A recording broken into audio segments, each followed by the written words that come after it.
Douglas Brenner Shocks here in Southern California. I'm authorized Ohlins sales and service for both automotive and motorcycle. I think I'm the only one in the country authorized to do that, and I'm exclusively Ohlins. I don't work on anything else. I'm a shock tech, not a guru. I've done this for over 30 years, and also I know it's hard to believe because I am so young and handsome. I've been racing for over 50 years and doing shocks and putting them in my car and seeing in competitive on-track situations what I've done. I'm not sitting on the internet or just on YouTube. I call them on the internet jabberwankers, telling you what to do when they have no real experience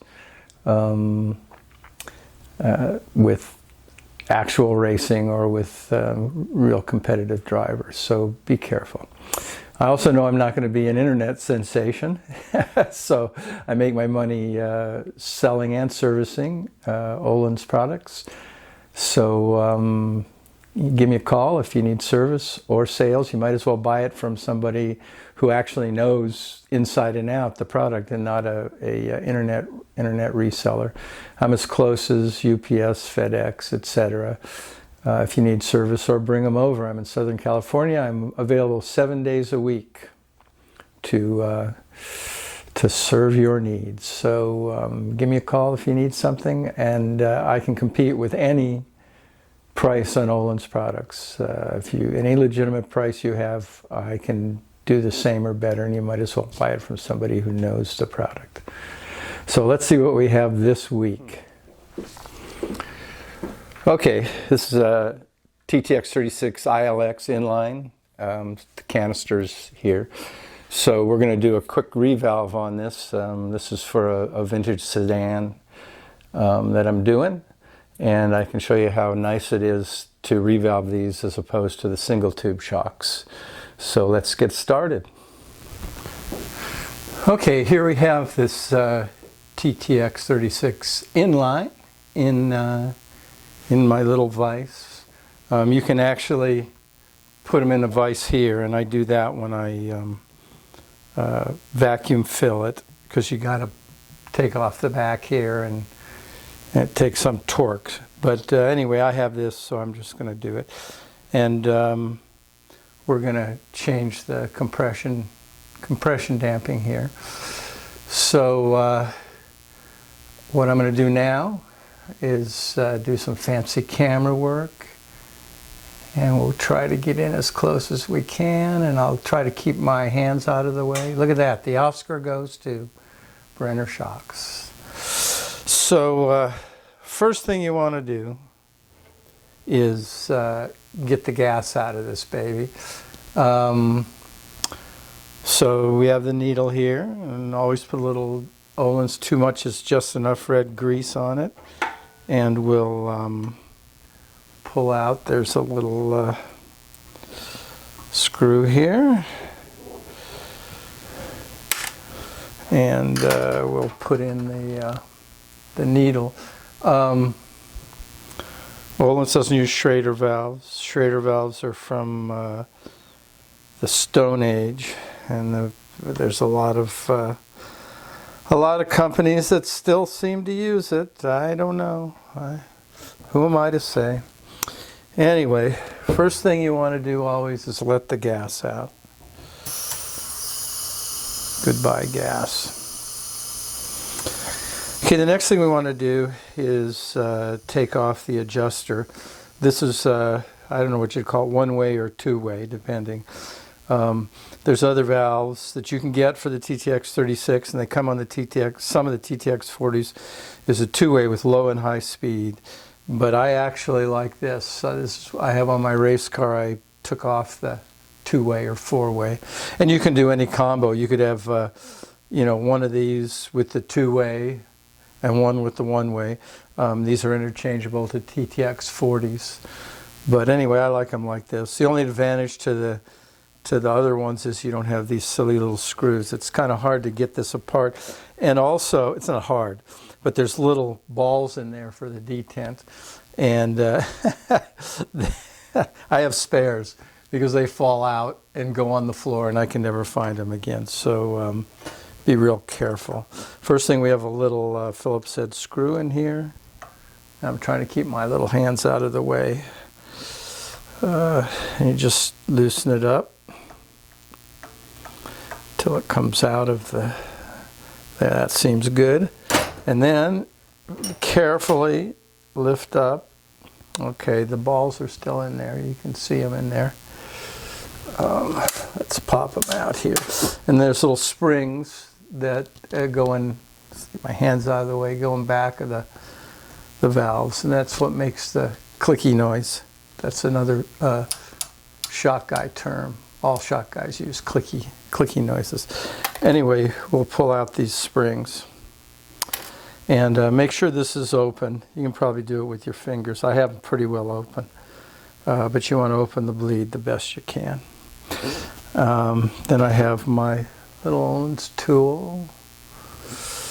And the reason we take the gas out, there's a separator piston that goes right in here. And it has to be in a certain position. I have these tools here. I'm going to make another video. I have the fronts from this car that I have to take apart, so I'll have to re-vacuum bleed them. This is for a 1968 Alfa GTV. I guess V stands for Veloce. Really pretty little car. And I'll show you in another video what they did for shocks. It's pretty bad. So anyway, we have the gas out. And this shaft's extended, and we'll just undo this. Okay, how am I doing as far as seeing what's going on? Alrighty, that looks about right. Okay, and this is what we're going to fuss with here. There's shims that we're going to change. This uses 1304 Ohlins. Most of the motorcycle stuff uses 1309. This is a little more heat tolerant, so they seem to want to use it in motorcycle. I mean, in automotive shocks. So I just pump it a little. This won't move because it'll just overflow here. Let's see. Yeah, we're good. There's no air in there. Sometimes there's a little air in. I like to get it out.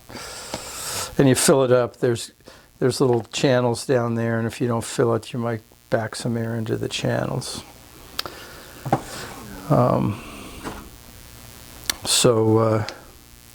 Let's get started on this. Let me see if I can get in here. I have these little pliers, little snap ring pliers. It's pretty cool. It has this little stop, so I don't overstretch them. And this keeps everything together, but hypothetically, you wouldn't even need to have this. It's just everything plops in and falls in, and not as good.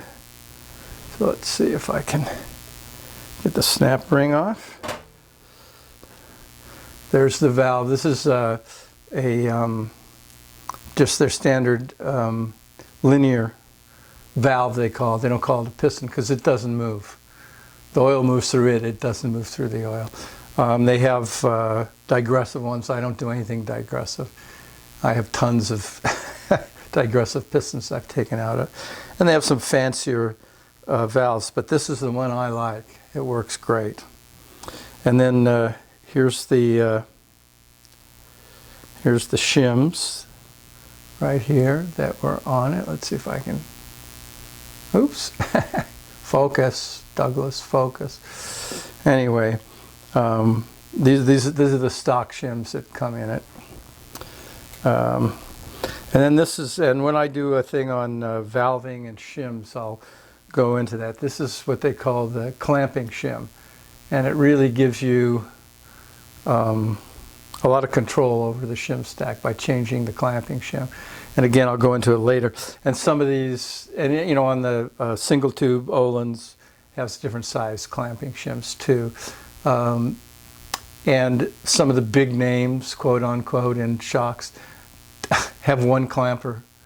just one size. And when I go into the valving, you'll see how wonderful having a clamp shim is. So this is the valve that goes in there. It's just a needle valve, and it goes around. The oil either comes through here or here and goes around the piston, depending on how much it goes around. It's low speed. Also, it also affects the whole shim stack when it goes off. But anyway, again, I'll go into that in a later video. So this is a strange little thing that we found out, and it's not so prevalent in this. There's not a lot of surface, but what happens is if you have two shiny surfaces and two really flat surfaces, and you put the shim on here, what sometimes happens, because there's a phenomenon, I forget what it's called, but like if you have two really flat surfaces, they actually stick together, and evidently they exchange electrons. They have some real weak force that keeps them stuck together if they're two really mirror images. And used to see this when I do a thing on pistons, on the Ohlins pistons. I'll show an old-fashioned one, and they've mitigated this. But what you'd see is, if you watch my video on the dyno, you'd see, the compression starts to accelerate, right? And right in the low speed somewhere, there used to be a little lump, just a little lump. It would go long flat and it would go bloop. And what was happening is the shims were sticking. They had a little, and I guess you could call it stiction. It's not like stiction in the shaft, but there's a name for the whole thing. And it would stick a little before it would open. It would take a little more force. So what you do is you get some sandpaper. It's just a good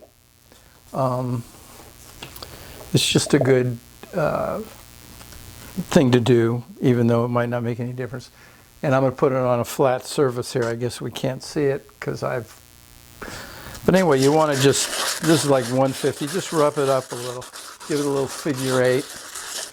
You don't want to take it out of flat or anything, but you want to scratch it. And we're going this way. If you're in the southern hemisphere, you go this way. Anyway, I'll just do it over here. I'll just rough it up a little.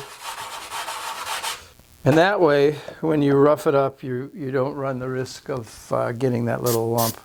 And again, the way Ohlins is designing stuff now, it's highly unlikely that that's going to happen. But anyway, it might. So then we want to put this back together again, and we get our little valve here, and this is a clamp shim, and I don't know if you can see, but there's a step in this one. So they step out, and then this I think is a 8 or a 9 millimeter. There's a 10 millimeter, which is they go from 7, 8, 9, 10, and 11. The 10 and 11s don't have a little step in them, so you want to always make sure that you put the chamfer side down. So anyway, you first put your clamper on there, and then I just laid these out. They're over here, just to be official. But usually what I do is, I don't know, there you can see them. Usually I just, all my shims, TTX shims, are in a Lista cabinet over there. And so I just pick them out of the cabinet, and I always measure them. I've pre-measured these, but I just make sure, because sometimes, the shim's in the wrong place or something. And I can see it on the dyno, especially if there's two of the same shock. But it's just a pain. I got to take it apart. Sometimes I put 2 shims in. You'll put 2 shims, or it'll be the wrong thickness. So I just double check. And these I've already done. I don't usually lay them out like that. I just take them out. So we'll just put them on smaller, bigger. And you can put, there's all kinds of things, and I'll go into that in a valving video. But just pop them on there. And this is the sealing shim. This seals the valve or the piston. Make sure I got this clean. Okay. And then pop this on. This is the check over here, this little ring. It's one way when the rebound is working, the check valve is open. It's actually flowing backwards through these ports, but we can go into that later too. I don't want too much information. It's hard. So I'll get my little clampers here. There we go. And we'll put the snap ring on. There's a little spring down in there that pushes against the check valve, and that's how it checks. So now you can see we're ready to go. I lift these up a bit because we don't want any air. So this is filled as high as I can do it, and I put it in and just wiggle it a little, just make sure all the air's out of there. And let's go down in. That's why I have this to catch it. And that's about all there is to it. I have this little torque wrench, and I've gone inside and set it to the exact newtons Newton meters that I want to tighten it to, so I don't have to have the, don't have to have another kind of a thing. So I always use this. There it is. It's done. Makes it real easy for me. So then what you want to do is you want to square up this here. There's two flats on it.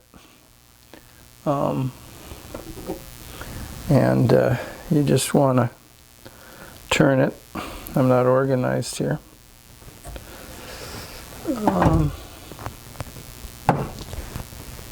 This will do it. You just want to turn it. I make it the flats parallel because it makes it easier when you put the adjuster back on.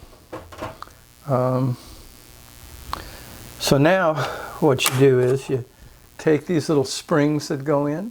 There we are. Let's see back here. And you put a little Ohlins, too much is just enough grease on one end. And then pop them in to have the greasy end up. And that'll hold the balls in place, hopefully. All right. And then you get your balls here. Pop them in there. The oil kind of holds them. And now the reason I have the flats lined up is I can get this, and it has a slot in here. I don't know if you can see it, but then I look and I know that right here is where the slots line up, so I can kind of line it up as I put it on there, and then it goes on. Otherwise it's kind of funky. And then just tighten it up.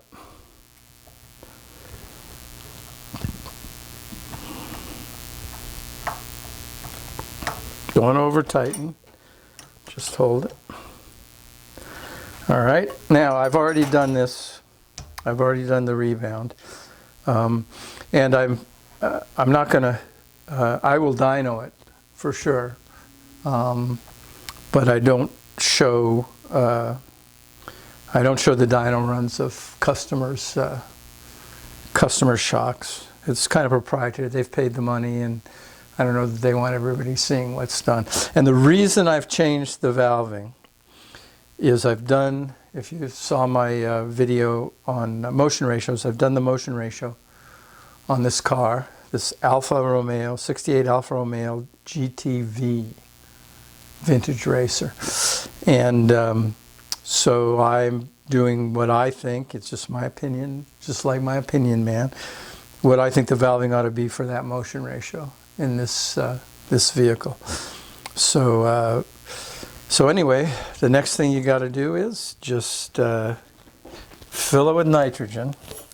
I think it's, they say 10 bar. And let me do my camera work again. Oh, here he goes. Look at him go. Okay, here's my Franken filler. I've kind of done some mods to it. Makes it easier for me. And we'll let her go. I want 10 bar. There's 10 bar. Done. And then don't forget to put the little bolt in and make sure there's a little O-ring down here.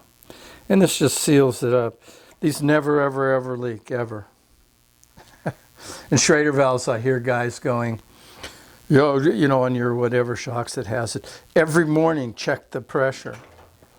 You know, and they fail. Sometimes they wait 10 years to fail, but they fail.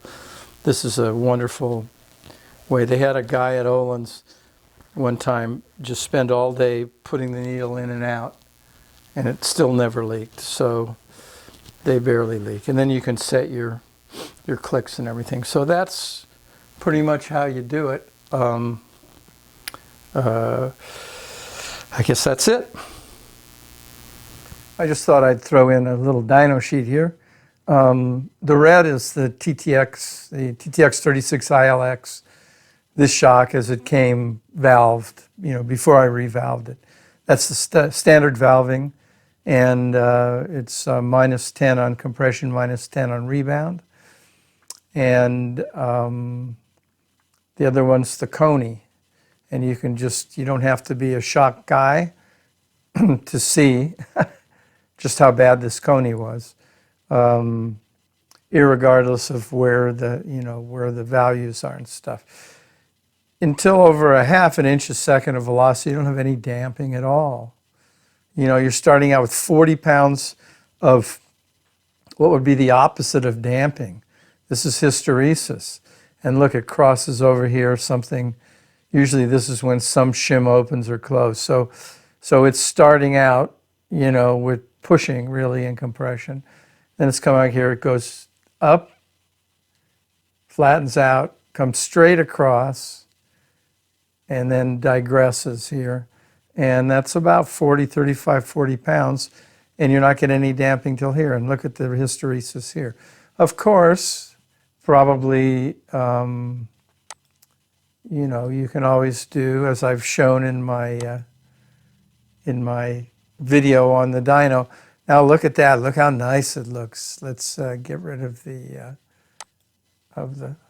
you know, it's still funky, but you can see, you know, it leaves out all the data.